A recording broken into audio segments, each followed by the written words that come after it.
well, Microcycle says, Alonso, I've learned so much from you throughout this past year about international law on Twitter, but I have a serious question. If over the years we see that the system was created only to be used against the global south, what is the point of this system at all? It has never protected any vulnerable group. Why not? Why not start a stream with a question like, "Is the thing that you do for a living worth anything at all?"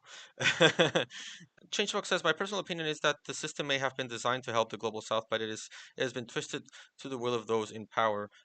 This is the nature of systems." So I disagree with that take, Changebox, and let me explain. So first of all, let's talk about when international law was born as a discipline. Okay, this is a contentious discussion. Like, not everyone agrees, and I think I guess the more realistic, the more practical opinion on exactly where international law comes from is this idea of what Martikos Kaniemi calls the men of 1873, which is the people that got together in 1873 and created the Institute of International Law and professionalized international law as a discipline with rules, with positivist rules that you could like systematize. So that I'm more convinced with that, and how these laws were then deployed at the Berlin Conference um, to regulate the process of the scramble for Africa and colonization.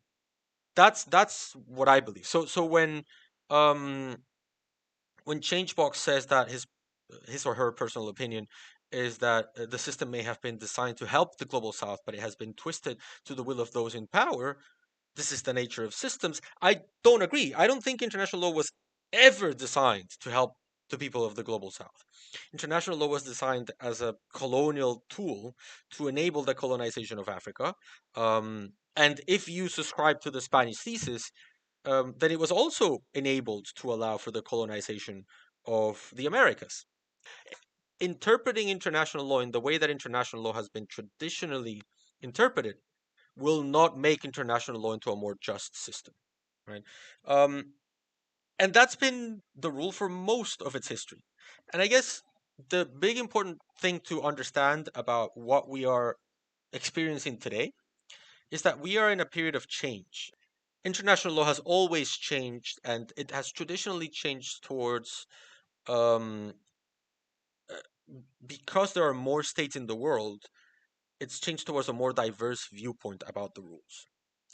Uh, And I guess that's the main point, that especially after the process of decolonization in the 60s, there have been a lot of rules of international law that have started appearing only recently, that have started to slowly change the nature of international law from a very global North European centric institution to something that slowly starts looking differently. So I guess the point I'm making is, right now, we are at a very weird point in time. It was not long ago that the process of decolonization started. As the 60s came by, in the 1960s, most states in Latin America started getting like agrarian revolutions and reforms and revolts, and like the social order of power started to shift. Like Bolivia had an agrarian reform in the 1950s. Peru had an agrarian reform in the 1960s. Different countries started to like democratize more at the same time as African and Asian countries started to declare independence and decolonizing. That was in the 1960s. It's 2024. I know it sounds like it was a long time ago, but like my parents were teenagers when this process started, right? It is a process that is not even done, because there's a lot of like, you can see that in the Chagos negotiation between Mauritius and the UK. There are a lot of places in the world that should still be decolonized. There's a big incomplete process going on with decolonization that only started a few generations ago. So you cannot really change, I don't know, 6 centuries or 3 centuries of like a way of doing things in this small time.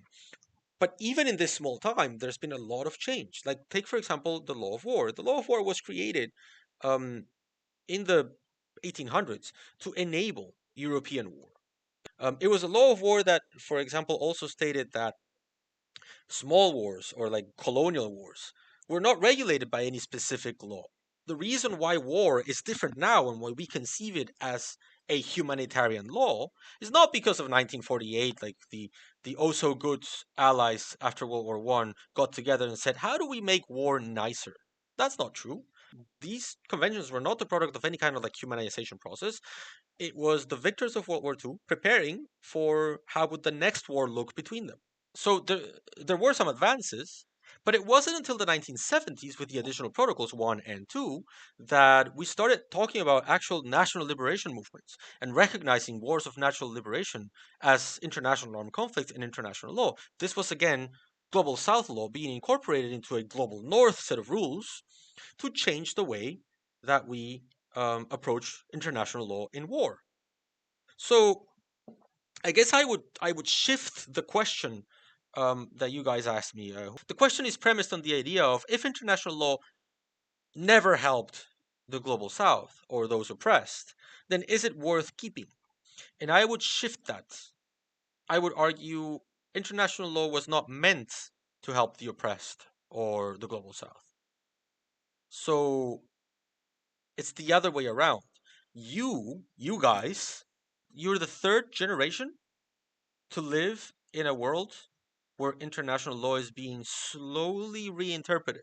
So people in the 60s, people in the 80s, people in the early 2000s, and now have been fighting to humanize international law, to turn it into something else, to make it abandon its colonial roots.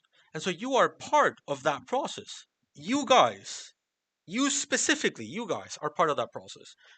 When kids in universities all around the United States say what's going on in Gaza is a genocide and we should not support it, that is part of the process of reform in international law. You are part of the yet another generation, and not a very long list of generations, that has had this opportunity to change international law. So it is not that, oh, it will never, it has never helped the downtrodden, so why would we even keep it? That's the wrong mindset.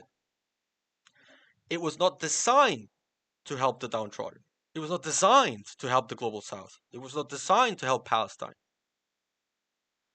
And you specifically, you people in this chat, and you people in like who follow me on Twitter, and like the scholars like think that like me, and like my students, and like or the students in Ivy League universities that are protesting what's happening in Gaza, are part of a movement, are part of a way of looking at the world that says, you know what? I don't care about national interest. I don't care about military necessity. If you tell me my national interest is that I need to bomb that person's home, my argument would be like, I, I don't care. Find another way. Because if we are going to talk about an international quote unquote humanitarian law, then that can't be. It really does need to be humanitarian. So let's make it humanitarian. Let's reinterpret it. Oh no, but the military advantage needs to be proportionate to the civilian harm. Okay, why are you considering that this specific military advantage is, is this important when compared to, say, for example, the destruction of a home? I think the destruction of a home is like about yay high in importance, and I think the destruction of a tunnel is like yay high in the important in the importance of like in its strategic importance. Yeah, I think someone's home is more important. Sorry, find another way. Don't destroy someone's home. And I think there's a long tradition on this. Like I think um, Judge Antonio Augusto Cansado Trindade, who's the Brazilian judge at the ICJ who recently passed away, was one of these people. He wanted to change international law. I want to change international law. I don't like how it is right now. I study it for a living. I know how awful it is. That's why I want to change it. So I see you guys talking in a very hopeless way. And it's the other way around. You are the vanguard and the spearhead of a movement to change the way we interpret the rules. Yeah, I guess that's where I stand. I think you are asking me, it never helped the global south, so why should I even care? I'm thinking, no, on the contrary, you're part of the change. You just don't see it because your life is measured in decades and international law is measured in centuries. So yeah, I guess that's my very long answer to a very complicated question.